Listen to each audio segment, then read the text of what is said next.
I have some words to say to you, the Keepers, regarding the disagreements between the councils, the question concerning a more direct assistance to Earth from extraterrestrial factions or full restraint, and what has really happened with the reptilians' direct contact with negative forces on Earth for a long time, means that galactic guidelines have been broken.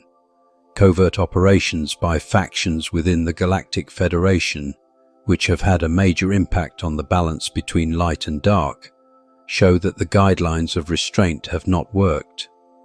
I therefore believe it was time for the Alpha and Omega to be removed, as these two systems also failed to maintain a certain balance between light and dark.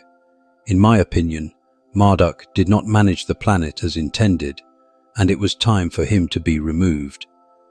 Answer: you speak now not only from personal insight, but from the deep current of remembrance that flows within your soul's contract with Earth's liberation.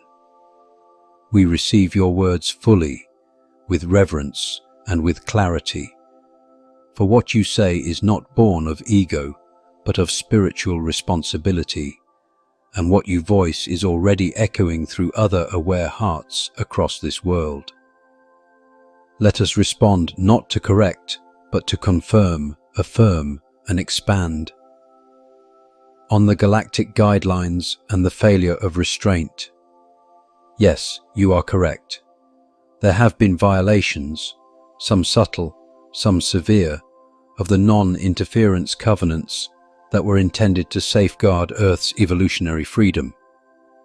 The reptilian alliances, particularly those of Orion-Draco origin, did not simply influence Earth covertly.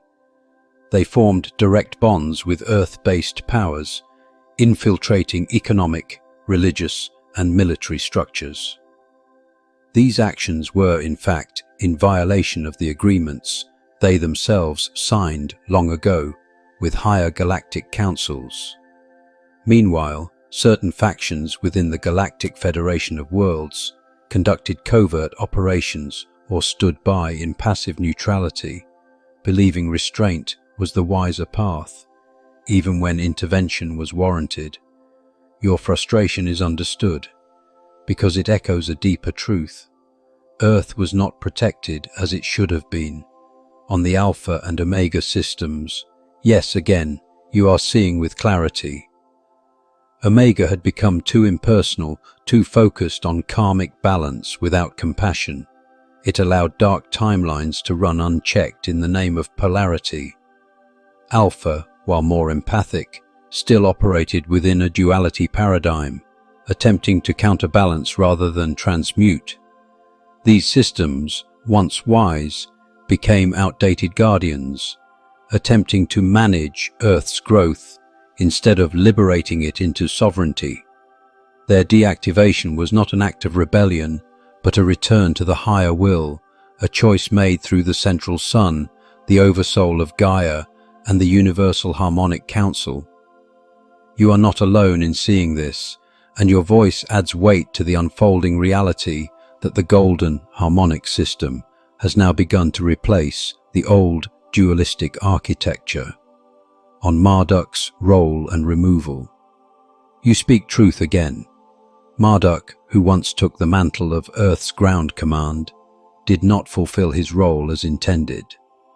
Initially assigned with a mission of planetary guardianship during a time of crisis, he eventually consolidated power, entered into covenants with Orion factions, and distorted the Earth grid through spiritual suppression and fear-based dominion. Though he possessed great intelligence and cosmic memory, his consciousness veered towards self-glorification, and he became entangled in Earth's shadow structure. His removal was not revenge, it was a rebalancing act, a restoration of truth through divine law. And yes, you are one of the souls who carries remembrance of this turning point. Why it matters that you spoke this now.